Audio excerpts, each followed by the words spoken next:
दोस्तों, आप सब लोग कैसे हैं? उम्मीद करता हूँ आप सब लोग ठीक होंगे। दोस्तों, आप सबका मेरे YouTube चैनल अपराध की कहानी में स्वागत है। आज की कहानी एक दोस्त की है जिसने अपने ही दोस्त की बीवी को अपने प्रेम जाल में फंसा लिया और फिर एक अपराध किया। एक आप सब हमारे साथ हैं। चैनल को सब्सक्राइब करें, लाइक करें और कमेंट्स करें। अपने दोस्तों के साथ शेयर जरूर करें। बहुत से लोग हैं जो सब्सक्राइब नहीं करते हैं। आपके सपोर्ट से मुझे हिम्मत मिलती है, इसलिए कंजूसी ना करें। चले कहानी शुरू करते हैं। दो बच्चों की मां नेहा शर्मा का हंसता खेलता परिवार था।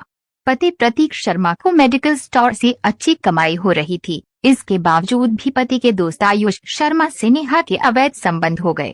इसके बाद प्रेमी के साथ मिलकर नेहा ने ऐसी खौफनाक साजिश रची कि अपने प्रेमी के साथ मिलकर पति की मौत की साजिश रचने के बाद नेहा के व्यवहार में बदलाव आ गया।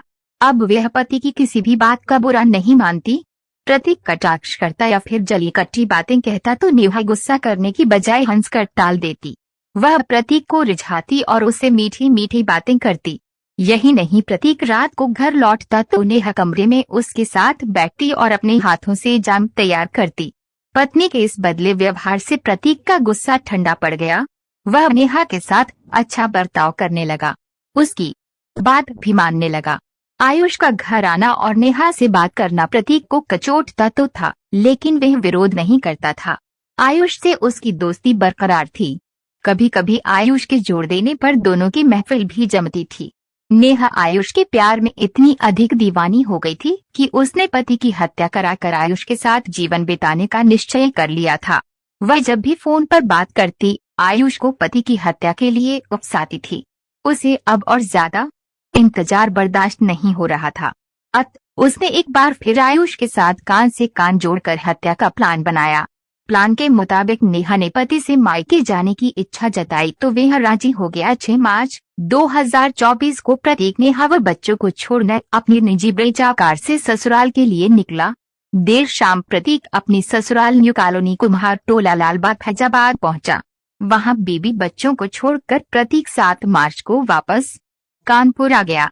इस बीच नेहा फोन के जरिए आयुष के संपर्क में थी। उसने फोन पर बता दिया था कि प्रतीक उसे 1 से 2 दिन में लेने फैजाबाद आएगा, वह भी उसके साथ आ जाए। इसके बाद आयुष मेडिकल स्टोर पर पहुंचा। वहां दोनों बातें करते रहे। दुकान बंद करने के बाद आयुष और प्रतीक ने साथ बैठकर शराब पी। आयुष दवा सप्लायर था, उसके कई अन्य दोस्त भी थे। इन्हीं में से किसी ने उसे बताया था कि अगर 2 अलग अलग तरह की शराब में कोल्ड ड्रिंक मिलाकर उसमें 11 नींद की गोलियां मिला दी जाए तो वह 24 घंटे बाद जहरीली शराब हो जाती है।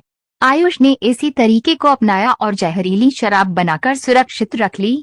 पत्नी ने पति को कैसे लगाया ठिकाने। 8 मार्च 2024 की शाम प्रतीक जब अपनी कार से पत्नी व बच्चों को लाने फैजाबाद के लिए निकला तो आयुष भी साथ हो लिया। प्रतीक व आयुष देर रात अयोध्या पहुंचे। यहाँ उन्होंने रामपथ पर होटल में एक रूम लिया। फिर वहाँ दोनों ने खूब शराब पी। रात भर होटल में रुकने के बाद 9 मार्च की सुबह 10 बजे प्रतीक और आयुष कुम्हार टोला स्थित नेहा के मायके पहुंचे। नेहा व उसकी मां ने प्रतीक व आयुष का खूब स्वागत किया। दोपहर का भोजन करने के बाद प्रतीक व आयुष नेहा को साथ लेकर कानपुर रवाना हुए। लखनऊ पहुंचने पर नेहा ने प्रतीक से आग्रह किया कि वे लखनऊ घूमना चाहती है। आयुष ने भी नेहा की बात का समर्थन किया। पत्नी व दोस्त की बात मान कर प्रतीक ने रात में लखनऊ में रुकने का मन बना लिया। प्रतीक ने चारबाग रेलवे स्टेशन के सामने होटल आशीर्वाद में डबल बेड वाला रूम बुक कराया और उसी में सब लोग ठहर गए। आयुष जानता था कि प्रतीक शराब का आदी है, वह ड्रिंक जरूर करेगा, इसके लिए वह तैयार भी था। उसने एक दिन पहले ही मौत का कॉकटेल तैयार कर लिया था। रात 10 बजे प्रतीक ने शराब की डिमांड की तो आयुष ने साथ लाई गई शराब की बोतल निकाली। फिर उस बोतल को खूब हिलाया ताकि जहर ऊपर आ जाए। इसके बाद नेहा और आयुष ने मिलकर यही शराब प्रतीक को पिला दी। शराब पीने के 1 घंटे बाद प्रतीक बेहोश हो गया और रात 12 बजे उसकी मौत हो गई। इसके बाद नेहा ने रोने धोने का नाटक शुरू किया और आयुष ने होटल मैनेजर की मदद से इमरजेंसी कॉल कर एम्बुलेंस बुला ली। आयुष और नेहा प्रतीक को एम्बुलेंस से हजरतगंज स्थित जिला अस्पताल ले गए। वहां डॉक्टरों ने प्रतीक को देखते ही मृत घोषित कर दिया। चूंकि प्रतीक की मौत संदिग्ध परिस्थितियों में हुई थी, अस्पताल से सूचना थाना हजरतगंज पुलिस को दी गई।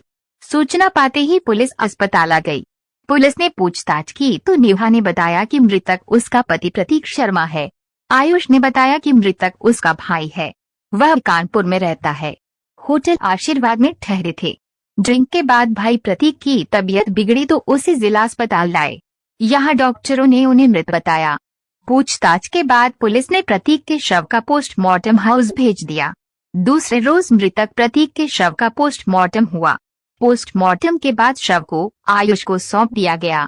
उसके बाद नेहा और आयुष प्रतीक के शव को गुलाल घाट ले गए और वहां विद्युत शवदाह में शव को सुपुर्दे खाक कर दिया। 12 मार्च को नेहा अपने बच्चों के साथ किदवई नगर स्थित अपनी ससुराल आ गई और आयुष अपने हंसपुरम आवास विकास में घर चला गया।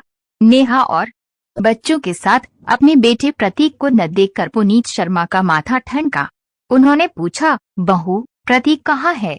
वह तुम्हारे साथ ही गया था पापा जी। फैजाबाद से कानपुर लौटते समय रास्ते में कार खराब हो गई थी। वह बाराबंकी में कार ठीक करा रहे हैं। 2 से 3 दिन में वापस आने को कहा है। बहू की बात उन्हें अटपटी तो लगी, लेकिन उन्होंने कुछ कहा नहीं। इसके बाद उन्होंने अनेक बार प्रतीक को कॉल की, लेकिन कॉल रिसीव नहीं हुई। प्रतीक का मोबाइल नेहा के पास ही था। कई कॉल आई तो नेहा को लगा कि ससुर जी शक कर रहे हैं। शातिर नेहा ने प्रतीक के मोबाइल से ससुर को मैसेज भेजा कि वह बाराबंकी में है और कार ठीक करा रहा है। सब ठीक है, 2 दिन में वापस आ जाएगा, चिंता न करें।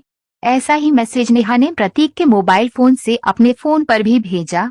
इस मैसेज को पढ़कर पुनीत को कुछ राहत महसूस हुई, लेकिन 2 दिन बीत जाने के बाद भी जब प्रतीक वापस घर नहीं आया और फोन से भी बात नहीं हुई तो पुनीत कुमार शर्मा के मन में बेटे को लेकर गलत विचार आने लगे। इनका उत्तर पाने के लिए उन्होंने नेहा से प्रश्नों की बौछार शुरू कर दी। इन प्रश्नों से नेहा घबरा गई और उसे पकड़े जाने का डर सताने लगा। घबराई नेहा ने इस बाबत आयुष से बात की। फिर दोनों ने शहर छोड़ने का फैसला किया। 16 मार्च को नेहा ने ससुर पुनीत शर्मा से कहा कि बेटे को बुखार है, वह उसे दवा दिलाने डॉक्टर के पास जा रही है। दवा के बहाने नेहा 5 साल की बेटी व 3 साल के बेटे को साथ लेकर घर से निकली, फिर वापस नहीं लौटी। नेहा और आयुष कानपुर से जयपुर पहुंचे। वहां पर रिंगस स्थित मयूर पैलेस में कमरा लेकर रहने लगे। पैसे खत्म होने के बाद उन्होंने वहीं किराए का कमरा ले लिया और वहीं रहने लगे। आर्थिक परेशानी के चलते नेहा ने अपने आभूषण तक बेच दिए थे। इधर जब नेहा कई दिनों तक घर वापस नहीं आई तो पुनीत कुमार शर्मा घबरा उठे। उन्होंने नेहा की तलाश हर संभावित स्थान पर की, लेकिन उसका कुछ भी पता न चला। बेटा बहू के लापता होने की खबर पड़ोसियों को भी हो गई थी। वे तरह तरह की चर्चाएं करने लगे थे। खासकर महिलाएं चटखारे लेकर बतियाने लगी। बेहद परेशान पुनीत कुमार शर्मा 21 मार्च 2024 को थाना नौबस्ता पहुंचे। उस समय वहां इंस्पेक्टर जगदीश प्रसाद पांडेय मौजूद थे। पुनीत ने उन्हें सारी बात विस्तार से बताई और बेटे, बहू व उसके 2 मासूम बच्चों की गुमशुदगी दर्ज करने तथा उन्हें खोजने की गुहार लगाई। पुनीत की बात गौर से सुनने के बाद एसएचओ जगदीश पांडेय ने पुनीत के बेटे प्रतीक, बहू नेहा व उसके मासूम बच्चों की गुमशुदगी दर्ज कर ली और जल्द ही उन्हें खोजने का आश्वासन दिया। लेकिन इसी बीच होली का त्योहार आ गया। कानपुर में 8 दिन तक गजब का होली का हुड़दंग रहता है। पुलिस त्योहार में उलझ गई और गुमशुदगी रिपोर्ट पर पुलिस कुछ नहीं कर सकी। वैसे भी पति पत्नी का मामला था, सो पुलिस सुस्त बनी रही। जब 15 दिन तक बेटे, बहू व बच्चों का कुछ भी पता न चला तो पुनीत कुमार शर्मा ने रविंद्र कुमार, डीसीपी साउथ, को अपनी पीड़ा बताई। चूंकि मामला एक अफसर के बेटे बहू से संबंधित था, सो उन्होंने इस मामले को गंभीरता से लिया और जांच के लिए एक police team DCP Ankita Sharma की निगरानी में गठित कर दी। इस टीम में एसएचओ जगदीश प्रसाद पांडेय, बसंत विहार चौकी इंचार्ज छत्रपाल सिंह, एसआई राधाकिशन, महिला एसआई पूजा सिंह, हेड कांस्टेबल राजवीर व हरगोविंद को शामिल किया गया। पुलिस को इस तरह मिला आरोपियों का सुराग। गठित पुलिस टीम ने सबसे पहले गुमशुदगी दर्ज कराने वाले पुनीत कुमार शर्मा से पूछताछ की और जानकारी जुटाई। उसके बाद टीम ने नेहा और उसके पति प्रतीक के मोबाइल फोन की कॉल डिटेल्स निकलवाई। नेहा की कॉल डिटेल्स से पता चला कि वह एक नंबर पर लगभग हर रोज बात करती थी। इस नंबर की टीम ने जांच कराई तो पता चला कि ये नंबर हंसपुरम आवास विकास निवासी आयुष शर्मा का है। पुलिस टीम ने पुनीत कुमार से आयुष शर्मा के बारे में पूछा तो उन्होंने बताया कि आयुष शर्मा उनके बेटे प्रतीक का दोस्त है। वह दवा सप्लाई का काम करता है। उसका घर में भी आना जाना था। नेहा को वे भाभी कहता था। दोनों के बीच मधुर संबंध थे। पुलिस टीम आयुष के हंसपुरम आवास विकास स्थित घर पहुंची तो वह घर पर नहीं था। घर वालों ने बताया कि 20 दिन से वह घर नहीं आया। एसआई छत्रपाल ने उसको कॉल लगाई तो उसने कॉल रिसीव कर ली। एसआई ने उससे प्रतीक के बारे में बात की तो उसने बताया कि प्रतीक उसका दोस्त है, लेकिन 1 माह से वे उससे नहीं मिला। शायद वह इंदौर में है। उस पर लाखों रुपया कर्ज है। इन दिनों वे बेहद परेशान है। लेकिन आयुष की बात तब गलत साबित हुई जब पुलिस टीम ने आयुष, नेहा और प्रतीक के मोबाइल फोन सर्विलांस पर लिए। सर्विलांस के जरिए लोकेशन ट्रेस की गई तो वे जयपुर, राजस्थान के रिंगस की मिली। इससे स्पष्ट था कि तीनों साथ थे। पुलिस टीम ने सारी जानकारी एडीसीपी अंकिता शर्मा को दी। फिर इजाजत लेकर पुलिस टीम जयपुर रवाना हो गई। 16 अप्रैल को पुलिस टीम ने रिंगस के एक मकान पर छापा मारकर आयुष, नेहा को हिरासत में ले लिया। नेहा के बच्चे भी उसके साथ थे। मकान में वे एक कमरा किराए पर लेकर रह रहे थे। पुलिस टीम उनको लेकर कानपुर आ गई। नेहा मूल रूप से उत्तर प्रदेश के फैजाबाद, अयोध्या शहर की रहने वाली थी। नेहा के पिता अमृतलाल शर्मा फैजाबाद के लालबाग की न्यू कॉलोनी कुम्हार टोला में रहते थे। परिवार में पत्नी कनक शर्मा के अलावा बेटी नेहा व बेटा आलोक थे। अमृतलाल शर्मा प्राइवेट नौकरी कर अपने परिवार का पालन पोषण करते थे। नेहा खूबसूरत थी। कुदरत ने उसे रूपयौवन से नवाजा था। जब उसने जवानी की डगर पर कदम रखा तो उसका अंग अंग फूलों की तरह खिल उठा। उसकी झील सी गहरी आंखें किसी को भी मंत्रमुग्ध कर लेती थीं। जो उसे एक बार देख लेता, देखता ही रह जाता। नेहा फैशन परस्त चंचल स्वभाव की थी। उसने विद्या मंदिर डिग्री कॉलेज से बीएड की पढ़ाई की थी। अमृतलाल शर्मा बेटी की चंचलता और फैशन परस्ती से परेशान रहते थे, इसलिए वह जल्द से जल्द उसका विवाह कर उसे ससुराल भेजना चाहते थे। वह उसके लिए उचित लड़का खोजने लगे। अमृतलाल शर्मा नेहा की शादी संपन्न घर में करना चाहते थे ताकि उसे अभावों से जूझना न पड़े। वह ये भी चाहते थे कि परिवार सीमित हो। काफी भाग दौड़ के बाद एक रिश्तेदार के माध्यम से उन्हें बेटी के लिए प्रतीक पसंद आ गया। प्रतीक के पिता पुनीत कुमार शर्मा कानपुर शहर के किदवई नगर में रहते थे। उनके परिवार में पत्नी मीना के अलावा इकलौता बेटा प्रतीक शर्मा था। पुनीत कुमार शर्मा भारतीय खाद्य निगम FCI में अफसर थे, लेकिन वो रिटायर हो चुके थे। उनका अपना आलीशान मकान था। उनकी आर्थिक स्थिति मजबूत थी। उनका बेटा प्रतीक पढ़ा लिखा था। संपन्न घर और पढ़ा लिखा लड़का देखकर अमृतलाल शर्मा ने प्रतीक को अपनी बेटी नेहा के लिए पसंद कर लिया था। इसके बाद 10 फरवरी 2017 को अमृतलाल ने नेहा का विवाह प्रतीक शर्मा के साथ धूमधाम से कर दिया। खूबसूरत पत्नी पाकर प्रतीक जहां खुश था, वहीं अच्छा घरवर पाकर नेहा भी अपने भाग्य पर इतरा उठी थी। सुंदर बहू पाकर पुनीत कुमार व उनकी पत्नी मीना भी सुखद महसूस कर रहे थे। घर में किसी चीज का अभाव नहीं था और प्रतीक भी नेहा का पूरा ख्याल रखता था, सो नेहा को कोई शिकवा शिकायत नहीं थी। वह पति की सेवा तो करती ही थी, सास ससुर की दिनचर्या का भी पूरा ख्याल रखती थी। वे दोनों खुश थे। हंसी खुशी से जीवन के 5 साल बीत गए। इन सालों में नेहा ने एक बेटी और एक बेटे को जन्म दिया।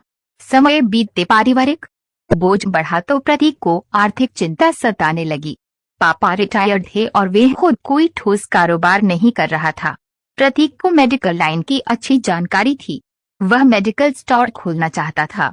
इस बाबत उसने अपने पापा से विचार विमर्श किया तो उन्होंने उसे इजाजत दे दी। पति के दोस्त से नेहा के कैसे हुए संबंध वर्ष 2023 के जनवरी माह में प्रतीक ने गौशाला स्थित वैदिक अस्पताल के पास एक मेडिकल स्टोर खोल लिया। मेडिकल स्टोर ठीक चले, इसके लिए प्रतीक ने अनेक डॉक्टरों से संपर्क किया। डॉक्टरों द्वारा लिखे पर्चे जब उसकी दुकान पर आने लगे तो धीरे धीरे मेडिकल स्टोर पर दवाओं की बिक्री होने लगी। मेडिकल स्टोर पर ही एक रोज प्रतीक की मुलाकात आयुष शर्मा से हुई। आयुष शर्मा ऑनलाइन दवाओं की सप्लाई करता था। आयुष अपने पिता विनोद शर्मा के साथ नौबस्ता के हंसपुरम की आवास विकास कॉलोनी में रहता था। वह तेज तरार युवक था। दवा व्यापार से वह अच्छा पैसा कमाता था, साथ ही ठाट बाट से रहता था। मेडिकल स्टोर पर आयुष का आना जाना शुरू हुआ तो प्रतीक की उससे दोस्ती हो गई। चूंकि दोनों एक ही जाति बिरादरी के थे और हमउम्र भी थे, दिन पर दिन उनका दोस्ती बढ़ती गई। दोनों खाने पीने के भी शौकीन थे, सो आए दिन उनकी महफिल सजने लगी। दोनों के बीच दोस्ती गहरी हुई तो एक रोज प्रतीक आयुष को अपने घर लाया। यहाँ आयुष की नजर प्रतीक की खूबसूरत पत्नी नेहा पर पड़ी। नेहा पहली ही नजर में आयुष के दिल में रच बस गई। इसके बाद वो अक्सर नेहा से मिलने आने लगा। चूंकि आयुष हृष्टपुष्ट और सजीला युवक था, बातें लच्छेदार करता था। नेहा भी उसकी बातों में रुचि लेने लगी थी। धीरे धीरे नेहा आयुष की ओर आकर्षित होने लगी। वह उसके घर आने का इंतजार भी करने लगी। मेडिकल स्टोर पर जाने के लिए प्रतीक सुबह 9 बजे घर से निकलता, फिर देर रात ही घर लौटता। नेहा की सास पूजा पाठ में व्यस्त रहती थी और ससुर पुनीत बेटे का हाथ बंटाने मेडिकल स्टोर पर चले जाते थे। इस बीच नेहा घर में अकेली रहती थी। ऐसे ही समय आयुष उससे मिलने आता था। दोस्ती के नाते वह नेहा को भाभी कहता था। नेहा की खूबसूरती पर वह फिदा था और मन ही मन उससे प्यार करता था। प्रतीक की अपेक्षा आयुष स्मार्ट व बलिष्ठ था, सो नेहा भी उसकी दीवानी हो गई।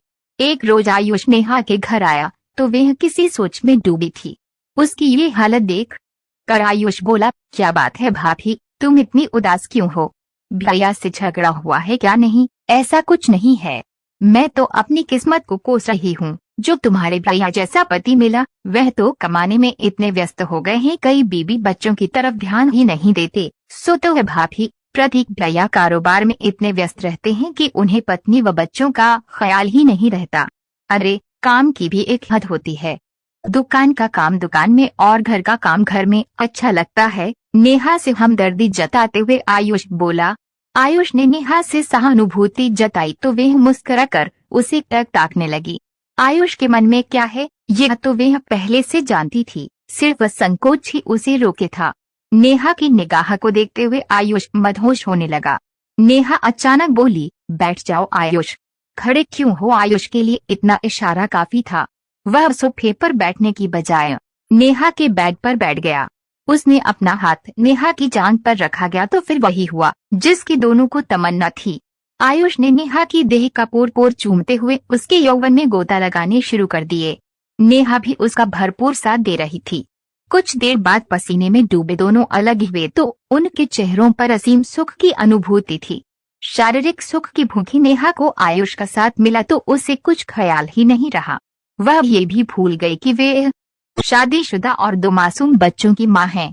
उसकी एक मर्यादा है, लेकिन एक बार मर्यादा टूटी तो फिर दोनों अक्सर अपनी मन की करने लगे। प्रतीक मेडिकल स्टोर चला जाता तो दोपहर में किसी न किसी बहाने आयुष आ जाता था और नेहा के साथ रंगरलियां मना कर चला जाता था। प्रतीक का दोस्त होने के नाते घर वाले उसके आने जाने पर ऐतराज नहीं करते थे। प्रेमी के साथ कत्ल क्यों बनी नेहा आयुष से अनैतिक संबंध बनाने के बाद नेहा प्रतीक की उपेक्षा करने लगी, जबकि वह उसकी मौजूदगी में खूब हंसी मजाक करती और बतियाती थी।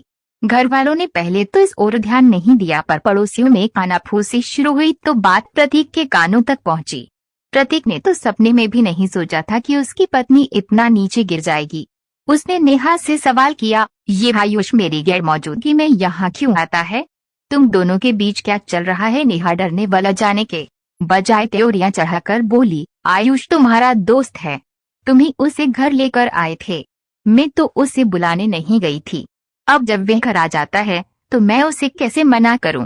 तुम्हें ऐतराज है तो उसे मना कर दो। वैसे लगता है पड़ोसियों ने तुम्हारे कान भरे हैं, इसलिए मेरे चरित्र पर अंगुली उठा रहे हो। नेहा ने जिस पर बाकी से जवाब दिया था उससे प्रतीक को लगा कि पड़ोसी बेवजह नेहा पर आरोप लगा रहे हैं। वैसे भी प्रतीक ने उसे आयुष के साथ आंखों से तो देखा नहीं था, इसलिए वह चुप हो गया। एक रोज आयुष दवाई सप्लाई करने प्रतीक के मेडिकल स्टोर पर आया तो उसने नेहा से नजदीकियों के बारे में आयुष से पूछा। इस पर आयुष दोस्ती की दुहाई देते हुए बोला, तुम्हें गलतफहमी हुई है, मैं तो भाभी को माँ की तरह मानता हूँ। आयुष के इस जवाब से प्रतीक के दिमाग में जो शक था वह दूर हो गया। वह मान बैठा कि नेहा और आयुष के बीच ऐसा वैसा कुछ भी नहीं है। उनकी दोस्ती पर भी कोई फर्क नहीं पड़ा। वे साथ खाते पीते और उठते बैठते रहे। इधर नेहा ने प्रतीक के शक करने पर सावधानी बरतनी शुरू कर दी। उसने आयुष को दोपहर में घर आने को मना कर दिया। अब उसे जिस रोज मिलना होता उस रोज वह घर से बाजार जाने का बहाना कर निकलती, फिर किसी होटल में रूम बुक कर वहीं फोन कर आयुष को बुला लेती। होटल रूम में घंटा 2 घंटा आयुष के साथ रंगरलियां मना कर वापस लौट आती। लेकिन सावधानी के बावजूद एक रोज प्रतीक के एक दोस्त ने नेहा को आयुष की बाइक पर बाजार में देख लिया। उसने इसकी चुगली प्रतीक से कर दी। प्रतीक के दिमाग में तब शक का कीड़ा कुल बुलाने लगा। दिमागी उलझन के चलते प्रतीक शराब के ठेके पर गया। वहां उसने जमकर शराब पी। फिर देर शाम लड़खड़ाते कदमों से घर आया। उसने नेहा से आयुष के साथ जाने को लेकर जवाब सवाल किया तो नेहा भड़क गई। प्रतीक को भी गुस्सा आ गया। उसने नेहा की जमकर पिटाई कर दी। इसके बाद तो ये सिलसिला ही चल पड़ा। प्रतीक बात पे बात नेहा से उलझता और फिर जवाब देने पर उसकी पिटाई करता। पति की शराबखोरी और मारपीट से नेहा परेशान हो उठी। उसके अंदर पति के प्रति नफरत पैदा हो गई। आयुष को भी प्रतीक द्वारा प्रेमिका नेहा की पीटना गलत लगता था। वह भी प्रतीक से मन ही मन घृणा करने लगा था। नेहा और आयुष की लगभग हर रोज फोन पर बातें होती थीं। पति के द्वारा पीटे जाने की जानकारी वह आयुष को फोन पर ही देती थी। उन्हीं दिनों एक रोज नेहा और आयुष मोती झील उद्यान पहुंचे। मोती झील की मखमली घास पर बैठी नेहा अपने प्रेमी से रुपए भरी बातें कर रही थी। बातें करते करते वो अचानक गंभीर हो गई। उसने भरपूर नजरों से प्रेमी को देखा, फिर बोली, आयुष सच सच बताना, क्या तुम मुझसे हकीकत में प्यार करते हो या फिर मात्र शारीरिक प्यार ही है? नेहा भाभी, मैं तुमसे बेहद प्यार करता हूँ। जब से तुम्हें देखा है तब से तुम मेरे दिल में रच बस गई हो। तुम्हारे लिए मैं हमेशा बेचैन रहता हूँ। आयुष की बात सुनकर नेहा का चेहरा खिल उठा। वह मुस्कुराते हुए बोली, आयुष मुझे भी तुम पसंद हो। तुम्हारा साथ पाने को मैं भी सदैव लालायित रहती हूँ। लेकिन क्या भाभी? आयुष ने अचकचाकर पूछा। यही कि हम प्यार भले ही एक दूसरे से करते हैं लेकिन एक कभी नहीं हो सकते। क्यों भाभी? हम एक क्यों नहीं हो सकते? इसलिए कि एक तो मैं शादीशुदा और 2 मासूम बच्चों की माँ हूँ। दूसरे हम दोनों के प्यार में बाधक मेरा पति प्रतीक है। भाभी, प्यार में बाधा मुझे बर्दाश्त नहीं। तुम्हारा प्यार पाने के लिए मैं हर बाधा दूर करने को तैयार हूँ, फिर वे चाहे तुम्हारा पति ही क्यों ना हो। लेकिन बाधा दूर करने में तुम्हें मेरा साथ देना होगा, ठीक है? आयुष, तुम्हारा साथ पाने को मैं अपना सिंदूर मिटाने को राजी हूँ। इस तरह योजना बनाकर उन दोनों ने प्रतीक को बड़ी आसानी से रास्ते से हटा दिया था।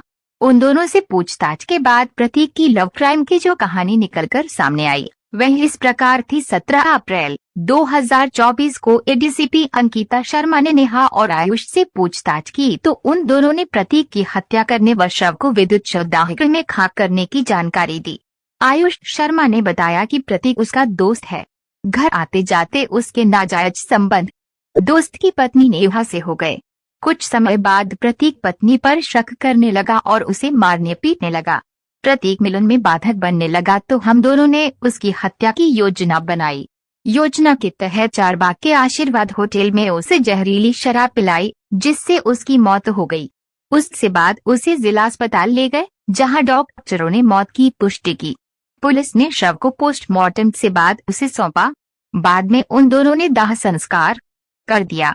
चूंकि नेहा व आयुष ने प्रतीक की हत्या का जुर्म कबूल कर लिया था, थाना नौबस्ता पुलिस ने मृतक के पिता पुनीत कुमार शर्मा की तहरीर पर भादंडवी की धारा 328, 302, 120B के तहत नेहा व आयुष के खिलाफ मुकदमा दर्ज कर लिया और दोनों को विधि सम्मत गिरफ्तार कर लिया।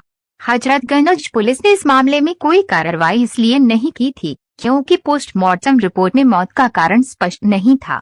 शक के आधार पर जांच के लिए विसरा सुरक्षित कर लिया था। 18 अप्रैल 2024 को थाना नौबस्ता पुलिस ने आरोपी नेहा तथा आयुष शर्मा को कानपुर कोर्ट में पेश किया जहां से उन्हें जिला जेल भेज दिया गया।